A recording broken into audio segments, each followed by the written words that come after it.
Ladies and gentlemen, our first inductee into the Oklahoma Golf Hall of Fame class of 2021, Mr. Art Proctor.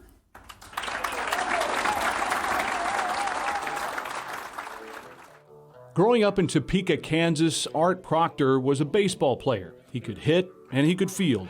What he couldn't do was run, which explains why Proctor soon found himself on the bench. Not playing meant not competing, and Proctor loved to compete. So he chose to play golf full-time, and we do mean full-time. Proctor is 82 years old now and still playing, and he's playing well. It's one thing for a golfer to shoot his age, which Proctor initially did at age 64.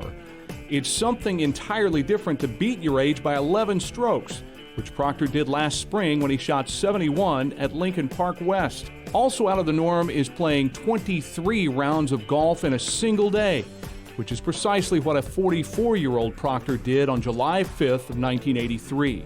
It was a Guinness Book World Record for most holes in one day on a course without lights. Even more remarkably, Proctor shot 6 under par for the day. His best round was 66. His worst was 75. Art could do about anything Art wanted to do. He was, like I say, a great self-motivator, a great salesman, could promote himself as good as anybody I've ever seen. Art always had something going on that was promoting Art and the things he could do. He excelled as a player, a teacher, an innovator, a promoter, and even dabbled in course design. When Proctor crossed over from Kansas into Oklahoma, he promptly was tutored by now fellow Oklahoma Golf Hall of Famers in head pros U.C. Ferguson at Lincoln Park and Joe Walser at Lake Hefner. He took up their best traits and tried to add his own. And when he got the head pro job at Kicking Bird in Edmond, Oklahoma in 1971, it was a godsend for him and the city. In 1971, Proctor became head pro at newly opened Kicking Bird Golf Club, the first municipal course built in Edmond. Cynics projected roughly 22,000 to 23,000 rounds would be played there each year. Thanks in part to Proctor's persistent promotional tactics, more than 39,000 rounds were played the first year, and that number climbed steadily to 66,000 plus. Weekend tee times often were booked through 3 p.m. with an hour waiting list thereafter. Art, I think, took public golf courses to a new level because of the conditioning and the things he expected out there of that golf course. So Kicking Bird was, one of the first ones, I think, to really provide a high level of golf experience. It was kind of the cement or the groundwork for golf in Edmond, I think. Before there was Oak Tree, there was Kicking Bird. Edmond Country Club, they referred to it as. And then, Oak Tree came with Walser and Bossler and all these guys. But Art started it. He saw the potential. He gave me my first golf professional job in 1977. We had the E.C. Hafer program back then, and that driving range was lined with kids, and all the assistants were out there working with the kids, and the junior program we had there was incredible. He was the first golf professional in Edmond. First golf course in Edmond was Kicking Bird, and so he started the first junior golf program. And what Art did was he created opportunity for hundreds of kids by giving them jobs at the golf course. They didn't get paid a lot, but they got free golf privileges, and Art gave them golf lessons as well. So Art was building this fledgling junior golf program, if you will, from the ground up. And that opportunity that he gave the kids led to championships. And those championships led to probably the greatest dynasty in the history of Oklahoma athletics. I mean, in high school athletics, they are absolutely dominant. I think everybody ought to be very grateful that he created such a golf enthusiasm here in Edmond itself. Golf prospects want to learn from the best, and Proctor certainly qualified. Club pros are extremely fortunate to play in one major championship. Proctor competed in 20 majors, 3 PGA championships, 2 U.S. Senior Open championships, 5 British Senior Open championships, and 10 Senior PGA championships. He was in 20 majors. There are guys, full-time tour players that don't play in 20 majors. He played in 20 professional majors as a club pro. What, are you kidding me? He was a very accomplished player, there was no doubt about that. But he gave back because he taught the game. Art, not only did he start that great junior golf program where he taught young juniors, but he was teaching guys that played the tour. I think Mark Hayes took golf lessons from him, both Danny and David Edwards did. I saw several tour pros come through Kicking Bird through the years. Ted Gowen was another one that played golf at Oklahoma State and played the PGA Tour. So he gave back by teaching the game and by promoting it. The Oklahoma Open gained a healthy dose of prestige when it was staged at Kicking Bird from 1979 to 1985. In those years, the tournament was won by 4 future Oklahoma Golf Hall of Famers. Danny Edwards in 1979, Dr. Gil Morgan in 1981, Doug Toole in 1982, and Bob Tway in 1985. He resurrected the Oklahoma Open. There's no other way of looking at it other than it. You can point back to in 1979 when Art got the Oklahoma State Golf Association at the time to bring the championship, the Oklahoma Open, to Kicking Bird. Art resurrected it, and he got all the PGA Tour pros that played the PGA Tour from Oklahoma to come back and play in it. So he gave back by teaching the game and promoting what I believe is the greatest state open in the country. It's no coincidence junior golf in Edmond has ranked among the nation's elite for the past half century. It's in large part thanks to Art Proctor, who was smart enough to leave the dugout as a teenager and begin a journey that would culminate with his 2021 induction into the Oklahoma Golf Hall of Fame.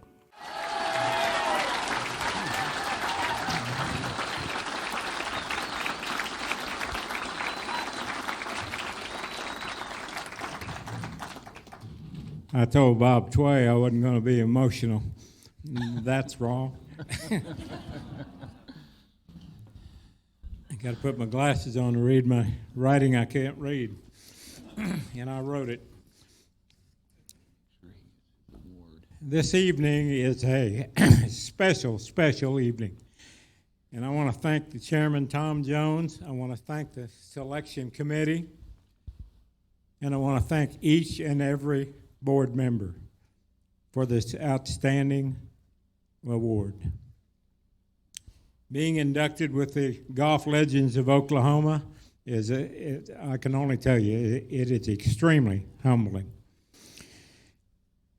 I want to give a special thanks to my bride of 53 years.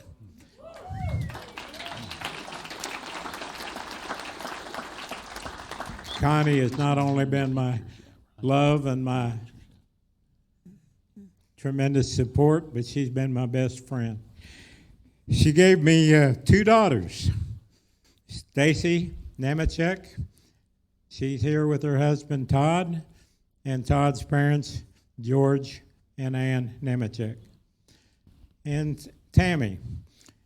And Tammy, she played golf here in Edmond and won a lot of things. Patty McGraw beat her most of the time, but she beat Patty one time and then lost in the finals. But she's a good player, went to Arizona State, got a scholarship, saved me a lot of money when I didn't have any. And she married Billy Mayfair. Now Billy plays on the tour and everybody knows him because he had that funny putting stroke. But he won $22 million with that funny putting stroke. And our grandson, Billy's son, Max. Now let me tell you about Max. Max is a 4-point student, and I asked him if he ever made a B, and he said no, and I said neither did I. So that was the end of the conversation.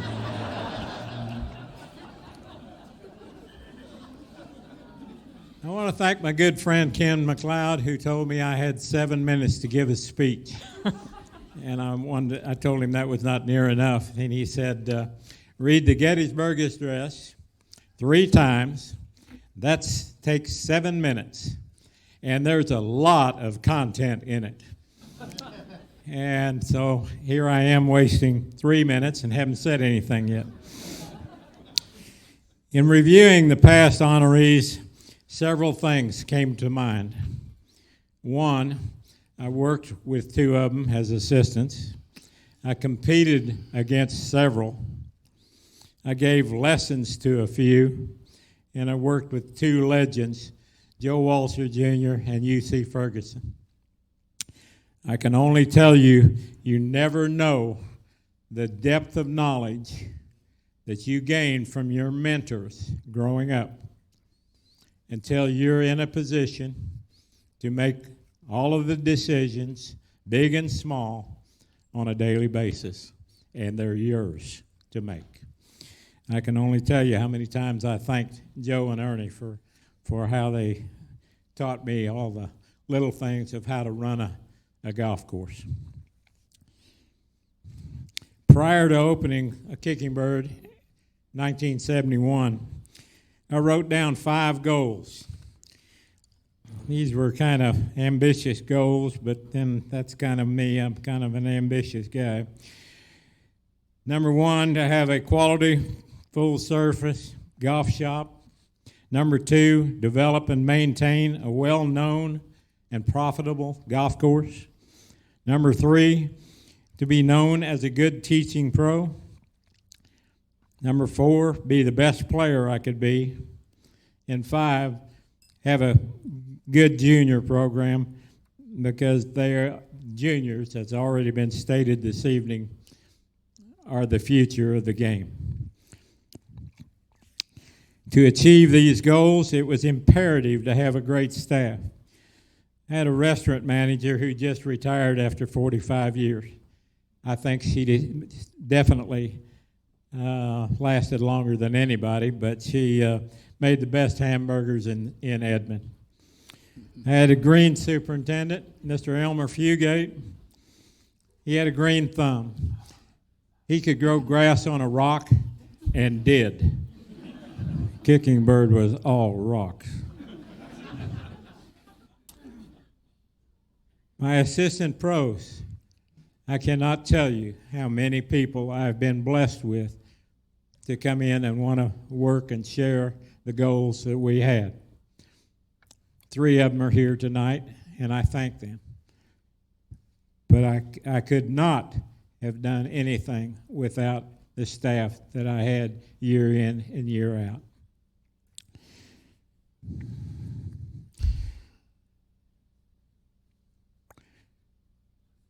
As far as the golf shop, in the early 80s, when we were running the Oklahoma Open, we were nominated to be one of the top 100 golf shops in America by Golf Shop Operations, and I was extremely proud of that. Not much recognition except internally. The golf course became well known because of the Oklahoma Open. We had players come in from all over the country to play, and they took back the accolades of the golf course and how the tournament was run. And I was tell you a little story of how that began. I'm playing at Twin Hills this is 77 in the Oklahoma Open, and it's wintertime. It's cold and snowy, and it took 6 hours to play, and I voiced my opinion of that, and that somebody should do a better job of monitoring the Oklahoma speed of play. The touring pros wouldn't play because of that. All the club pros played because it's money and time away from the golf course, and we had a few people come up from Texas and Kansas and surrounding states, but there wasn't much money. You played for entry fees. The next year, I had complained so much, they put me in a feature tee time with David Edwards and Lindy Miller at Indian Springs in Tulsa. Well, I'm fired up, and I birdie 1, birdie 2. We go to 3T, par 5. There's 6 groups on the tee. You don't think I didn't explode? Yeah, I don't know who or what or how. I don't know how I finished. But anyway, they honored me with the tournament the next year, 1979. And I talked the touring pros into playing, and it wasn't for much money, but they made the success. We played for $30,000 that year. And then with the daily Oklahoman support, we ended up playing for $100,000, the second best Oklahoma Open in the United States. So very, very proud of that. And we had all kinds, you've seen the winners up here posted before. I wanted to be the best teacher I could be. I wanted to be well known. You only do that by word of mouth and success. And I was God-given ability to spot the cause of people's problems. Everybody has problems. They hook it, slice it, chili dip it, do all kinds of things. And I had the ability, I played many sports when I was young, and I related to different sports with different people. And my eye would be able to find the problem, what caused the slice, what caused the hook, what caused the toe, and be able to communicate that with the majority of people. One summer well, it was 1 year, I gave 700 lessons after working 8-hour shift with Joe Walser. And that was back when the head pro took half the lessons. So I made 1,700, he made 1,700. I worked my ass off and he did, pardon my French. But that got me started in teaching, and I enjoyed it. I enjoy teaching beginners, boys, girls, women. I enjoy teaching the touring players. You get more feedback from the touring players. David Edwards always challenged me. He'd say, why are you right? And I said, does it work? Well, yeah. I'm right. So I played with David at the Wichita KTVH tournament 1 year, his last amateur tournament. And I'm giving him a putting lesson a few years later, and he told me how I putted. And I said, how's that? He said, you took 2 looks at the hole, 2 practice strokes, and hit it in the hole. And I said, okay, and I went back out and tried it, and I started putting good again. But that's how David Edwards was. He was a very astute individual who helped me as much as I helped him.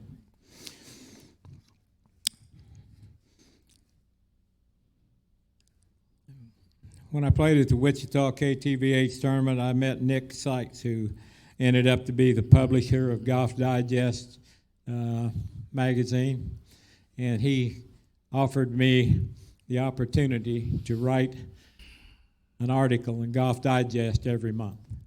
That's when I knew I felt like I might have made a pretty good name for myself as a teacher. As a player, all I can tell you is I'm a competitor. I tried to win at any sport I was playing. Didn't make any difference what it was. Not many club pros, and they've already alluded to it, have played in 20 majors. I'm very proud of it. I've won several local tournaments, won the sections, and had a good time playing and competing golf. And the highlight, I finished 5th. I had a chance to win the British Open. Standing on the 10th green, and 1 shot behind Bob Charles, and the wind's blowing 40. And I love the wind blowing 40. They moved us up on the next tee, a par 5, so I decided I'd cut across, hit it a little thin, hit it in the bunker, took me 3 to get out, made a quad. That ended my tournament. But I had to go for it, had to try to win. And that's what I am. I'm trying to win. I finished 5th, 7th, and 9th at the British. I qualified for the U.S. Senior PGA tournament. My best finish was 16th. So not bad for a club pro. And probably the crowning blow, the junior program at Kicking Bird. Everybody's alluded to it already. But let me tell you, when we started in summer of 72, there was about 25, 30 boys and girls, mostly boys. And I don't know whether a lot of you in here are old enough to remember. 73, there was the big busing deal in Oklahoma City. The city of Edmond exploded from 9,000 people to about 25,000 in a year and a half. The next year we had over 100, and it grew to over 200 boys and girls every summer in the junior golf program. And once again, I was fortunate. Mike McGraw, who introduced a few things up here, but Mike was working for me at the time, and he had great rapport with the young people. And I was astute enough to understand that. I put him in charge of the junior program, and the rest is history. What he has done has been magnificent. In closing, and yeah, my 7 minutes are probably up, I must read this poem, which expresses my feelings much better than I can. Got this out of one of my golf books, which I have a big collection. Author unknown, 1925 friendship card from A.G. Spalding Brothers. Though drives go flipping far and putts show perfect aim, or holes be made in par, those do not make the game. The charm of golf depends upon the good pals and true, for scores count less than friends when there are friends like you. And I thank you for sharing this evening. Good job.